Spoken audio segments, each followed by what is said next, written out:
hard to have a preference because I read a whole range of books. So I love reading picture books, and then I go, oh, I need a little bit more, and then I'll move on up into like upper elementary, and then I go, oh, I need to really chew on some, something really fleshy, and then I'll move up into YA. So because I read the range, I like writing the range.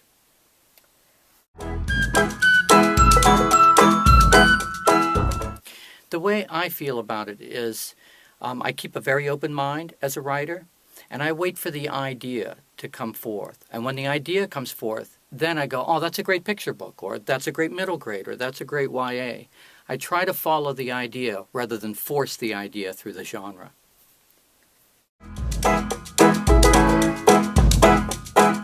When I was trying to parse the real life with the fiction, I had to add some features.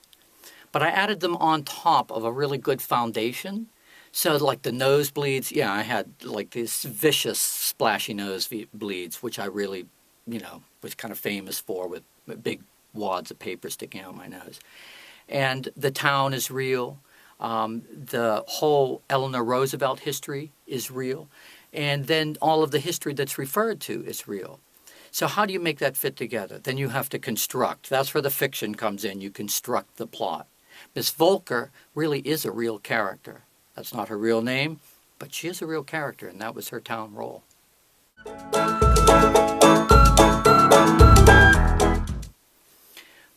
My parents really are that divergent. My mother was from Norvelt, and she believed in those Norvelt values. The neighbors help neighbors, and you all band together in a community effort.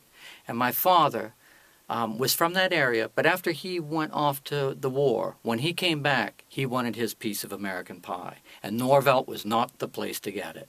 So he wanted, money and success. She wanted to kind of settle down and have a small town life. And so that's very true in the book.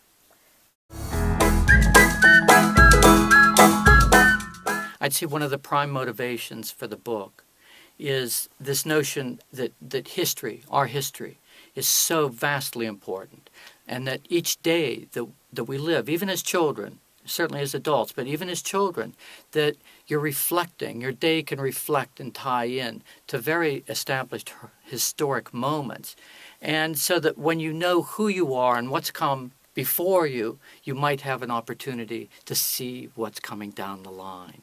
And I think for kids, there's this huge blind spot. What's tomorrow going to be like? And I think if you just have some sense of history, some sense of the great bones of the history of this country, you can kind of get a sense of where you're going forward.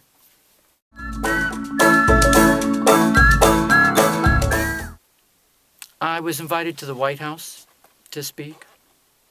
And one of the great things is that you go into the green room. And in the green room, one of the green rooms is the room with the portraits of the First Ladies. And there is that fabulous portrait of Eleanor Roosevelt.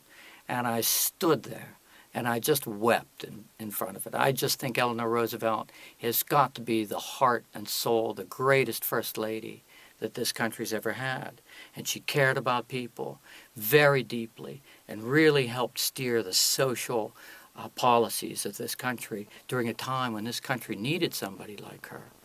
And I always look toward her. And I'm always so proud I'm from Norvelt, which is, of course, Eleanor Roosevelt.